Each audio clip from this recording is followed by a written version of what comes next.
What's up, guys? Mike Pendleton here. It's been a minute since I've done these videos. We get it back on track this week. NFL season in full swing. NBA season just getting started. Plenty to talk about. I'm going to try to talk about and get out videos every couple days, depending on the sports schedule. But I had to jump on today because of the Chicago Bears. 4-2 going into the bye week, 3-game win streak. And the devil's advocate with that 3-game win streak would say, well, they beat teams they were supposed to beat. Where I was countering saying, we don't know who they were supposed to beat.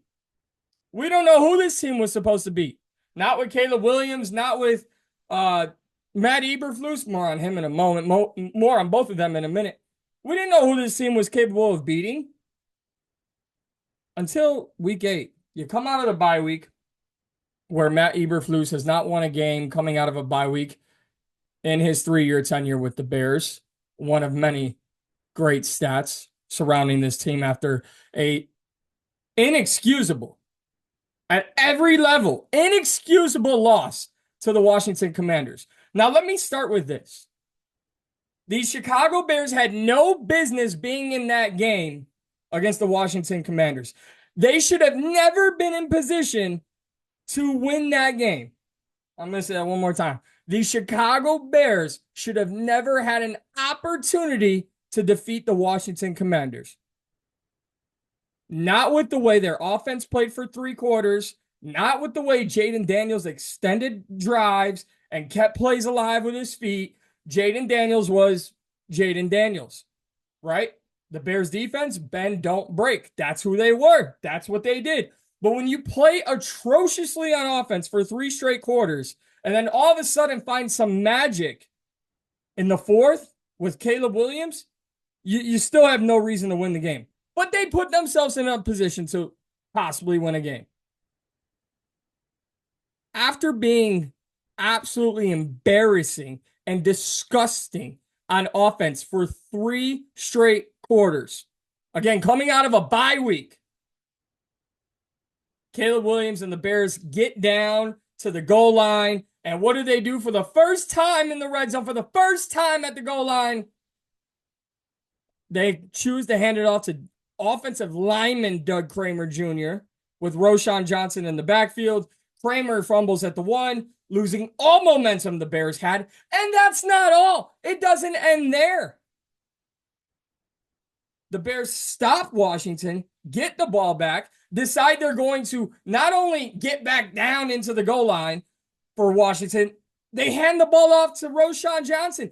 They convert a 2-point conversion, 15-12. Somehow, some way, the Bears have done it. DeAndre Swift, who was an afterthought after the first few weeks, he is now the best player on this team offensively by far. Shane Waldron can't figure out which wide receiver's the hot hand of the day. And when Cole Kmet scores 2 touchdowns, the next game he gets 1 target. I mean, it's like playing the board game Clue, but I don't know if anybody's got a clue for the Chicago Bears. It makes absolutely no sense. But 30 seconds to go, right? You can't lose the game, right? Jaden Daniels is still a little hobbled with injury. They haven't scored a touchdown all game. No way are you giving up a touchdown. I would have been satisfied giving up a field goal to go into overtime, which, by the way, no one's talking about that. No one's talking about that. All you had to do was keep Washington behind, I would have said the 50, but you had to keep them behind their own 40. Maybe their own 45. And the Bears with 25 seconds left, all 3 times out, couldn't do it. Couldn't do it, and it's inexcusable, and it should be a fireable offense. Now, here's, again, devil's advocate, right? They're 4-3. They're very much in the mix in this division, a very good division. Listen, first and foremost, Detroit's going to win this division. That's first and foremost. They are going to win this division. Secondly, they, meaning the Bears, are going to need a lot of luck to be respectable against the Packers, the Lions, and the Vikings, all of whom they'll play later this year. And when you just look at this team and the way it's built and the defenses carry them, We thought there was momentum. Fans thought maybe this was the beginning of something. 3-game win streak. Caleb Williams lit up the Jaguars. Maybe something. Well, false hope reality check, week 8. And I don't know what's worse. I don't know if it's the loss. I don't know if it's Tyrique Stevenson taunting the crowd. But according to him, he wasn't taunting the crowd. He was celebrating with Bears fans. I have never in my life heard of a NFL player celebrating with fans on the road before the game was over. Before the final seconds ticked off, I've never seen on the field of play a player celebrating with fans. Take more accountability. Take more account. Tell us what you were really doing. So Tyrique Stevenson is not in position. Noah Brown catches the Hail Mary pass, which was poorly defended. I think a Pop Warner team could have done better execution-wise. But it's not just a Hail Mary. And I want to credit a lot of media outlets, all the TV shows and all the things you see on social media, right? So many people are not just calling out Matt Eberflus and the decision of the way he handled the Hail Mary or Tyrique Stevenson for his actions. They're calling out more than that. They're calling out the lack of accountability taken by Matt Eberflus. They're calling out the 13-yard completion, the play before the Hail Mary. When you say we're worried about the touchdown and the second to last play doesn't matter, but then the winning coach on the opposite sideline says, without that 13-yard completion, we don't have enough gas to win that game. That's what a winner sounds like for Washington and what a loser sounds like in Chicago. Matt Eberflus has not taken accountability at all following this game. I've heard players in the locker room take more accountability. And listen, Tyrique Stevenson's actions were downright embarrassing. Matt Eberflus's handling of the end of game situation was disgusting. But you know what hurts more? You know what hurts more? You want to know why I didn't immediately react? And I understand for views and clicks and all that, social engagement, get it out as quickly as possible. No. Let's talk more. Let's talk more about what's happening. Because if I ever thought a player unknowingly put a nail in the coffin for his head coach, I think Cole Kmet did it. I think Cole Kmet did it on Monday, speaking to the media. When Cole Kmet, and I know this because I wrote out the quote for Bears Wire, bearswire.com, right? Cole Kmet said, I think it's a really good lesson for everyone to learn from in terms of how to respect the game. Here's the full quote. I think it's a really good lesson for everyone to learn from in terms of how to respect the game. I think we had examples of that throughout the game and quite frankly, throughout the week of practice this past week. There are moments where maybe some guys lay off here and there. Those are the types of things that can happen when you do that for just a split second. It doesn't always come to bite you in the butt, but when it does, it hurts. That's the unfortunate, and I would also say beauty of this game. If you disrespect it in a certain way, and it'll come to haunt you to some form or fashion. Cole Kmet is talking about players not respecting the game of football. That comes down to accountability in the locker room, and more importantly, it comes down to coaching. If I'm Kevin Warren or if I'm Ryan Poles and I'm hearing this about my team, and I should be disgusted.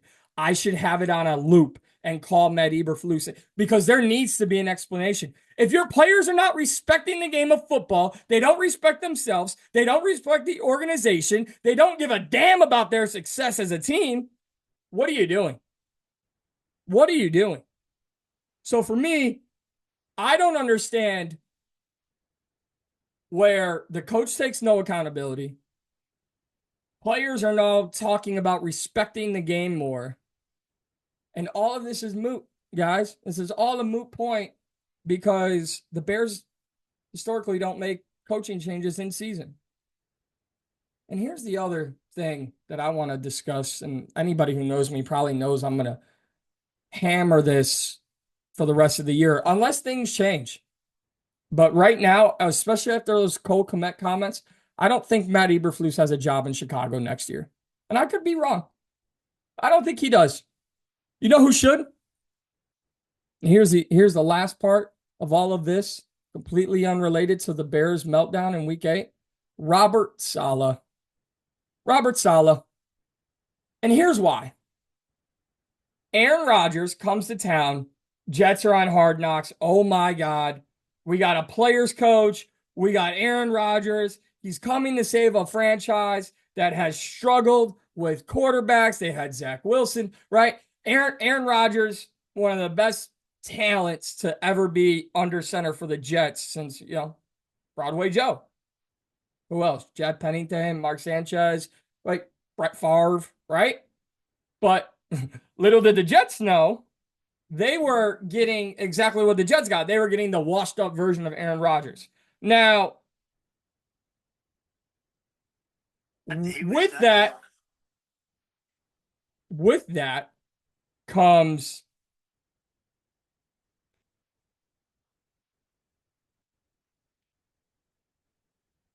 I'm flabbergasted, honestly. Honestly. I'm just Robert Saleh gets Aaron Rodgers. Aaron Rodgers tears his Achilles. You know how this story goes, right? And I'm really about to go to bat for Robert Saleh more than I think I've ever gone to bat for a head coach to be the next coach of the Bears. This is a guy who got 7 wins with Zach Wilson at quarterback when Aaron Rodgers went down. And then Aaron Rodgers, and the reason I'm kind of at a loss for words talking about this, because it's a guy who's widely respected for his significant production as a defensive coordinator. The Jets defense has been great in New York, right? Will McDonald, their first round pick in 2023, is second in the league in sacks. And you bet your ass Robert Saleh had something to do with molding Will McDonald into the player that he is becoming in the NFL. And while the Bears have a very solid defense, and some people would say, no, you got to get an offensive guy. You got to go get Ben Johnson. You got to go get another Cliff Kingsbury. How about this? How about just go get a guy who's worth a damn? But I'll say this right now, the too easy. You take a big market like Chicago, you connect them to the biggest names. You talk about the Nick Sabans. You talk about the Bill Belichick's. We haven't had a fired up coach. The Chicago Bears have not had a coach with a personality better than a wall than Mike Ditka. Now, Lovie Smith had the respect of his players, and rightfully so, but never have the Bears since 1985 had a guy with energy, enthusiasm. Some would say a player's coach. I would say a coach with dignity and respect.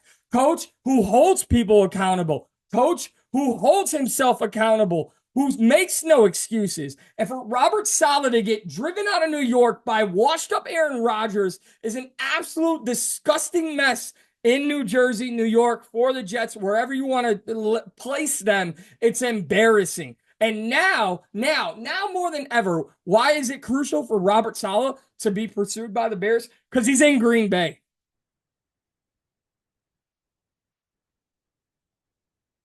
Moments after he was fired, maybe a week or two after he was fired by the Jets, Robert Saleh started working with the Packers as an offensive consultant. And when you look at how he's doing it, whether he's explaining how the Packers offense looks to a defense, or he's learning more intricate details of running an offense, and there's not many better offensive coaches to learn from than Matt LaFleur. He is putting in work moments after being fired. He is a coach that earned respect of his players. He is a guy who faced all the tough questions in New York. And then he was a guy who was disgustingly driven out of town by Aaron Rodgers. And people say, oh, how do you know that? The Jets didn't even talk to the Raiders about a Davante Adams trade until after they fired Robert Salah. They wanted their scapegoat gone. They wanted Aaron to have it his way. Davante Adams has Taco Bell. Let's get Aaron Rodgers the Burger King endorsement because this man's got to have it his way. Bill Belichick and Nick Saban off the table. Robert Salah, who either will or will not retain Shane Waldron, whatever. It's not the first time the Bears have continuously changed coordinators. I don't know if they're the offensive minds that so many people, Ben Johnson, at the top of the list, are calling for to be the head coach of the Bears. I don't know if that person or if that coordinator out there becomes available. And also, I don't know if that coordinator wants the job. You're going to have to make some changes, right? Keenan Allen, I believe, free agent at the end of this year. So you lose a weapon there, right? Like, how much roster turnover is there? These are all questions. You have to have a foundation in place. Because when a coach takes no accountability, players are undisciplined, and your number one pick in rookie quarterback, Caleb Williams, has played in 7 career games. 4 of them he's thrown for less than 200 passing yards. You have to remodel the whole thing. You got to figure out how this is going to work, because if it doesn't work this year with Matt Eberflus, it's done. And I think Robert Salah is a guy who loves the game of football so much, he would embody what it means to be a Chicago Bear. He would embody and embrace being a part of the Chicago Bears franchise, a coach that doesn't just act like he knows the Bears history. Robert Salah would be learning the Bears history each and every day. And that's not a guy who needs to brush up on his football history. You talk about a guy who wants the best for his players, not himself. I think the Chicago Bears organization would be doing themselves a disservice to not look at Robert Salah this offseason.